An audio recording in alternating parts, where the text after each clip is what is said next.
Hey there, what's up? So, Pokemon Let's Go Pikachu and Let's Go Eevee just released a couple months ago, and they are fantastic games. I got my copy for Christmas, and I was actually super happy because this was the first Pokemon game where I've actually completed the Pokedex.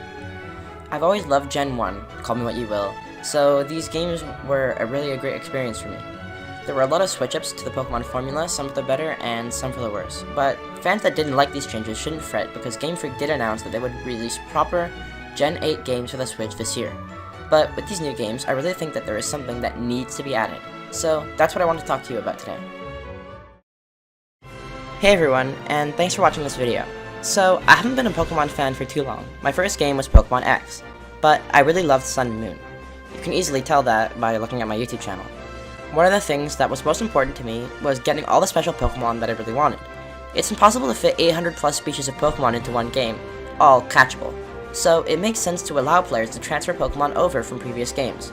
And in previous titles, this proved to be pretty difficult. However, with the release of Pokemon X and Y, the Pokemon Company helped make this process much easier with Pokemon Bank and Poké Transporter. These were apps that you could download on your 3DS that streamlined the Pokemon transfer process so much. Pokemon Bank was essentially a cloud storage for Pokemon with thousands of spaces for you to keep lots of your favorite Pokemon. Poké Transporter was a side app that let you transfer your Pokemon from Generation 5 to the bank. The best was, the service was only $4 a year. That means, if you've been using it since its initial release, up until this point, you would have only spent $20 on preserving your old, dusty Pokemon from potentially all the way back in Generation 3.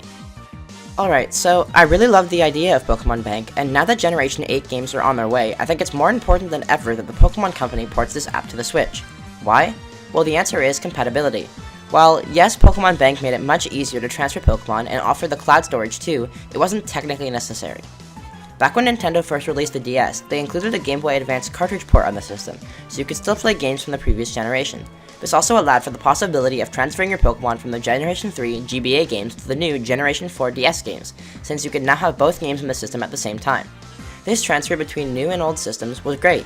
Generation 4 also included a transfer system for Generation 5, which was no longer a physical issue because the 3DS had its own internal storage. However, when looking at the grand scheme of things, if every generation included in-game transfer features, the novelty of Pokemon Bank becomes mostly unneeded.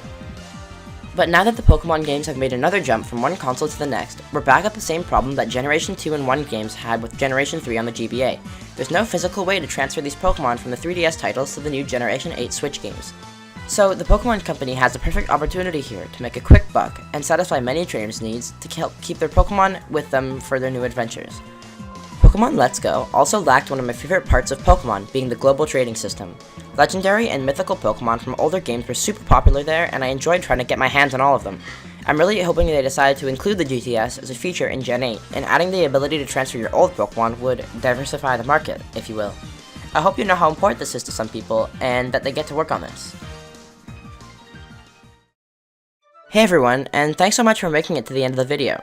This is my first ever proper scripted video, and I think it turned out pretty well. I'm always trying to find something new to do on YouTube, and most of the time I either don't follow through, or it doesn't work out for whatever reason. So if you enjoyed this video, let me know. It tells me that this content is the type that people liked, and that I should continue with this kind of style of video. Alright, see you guys in the next one.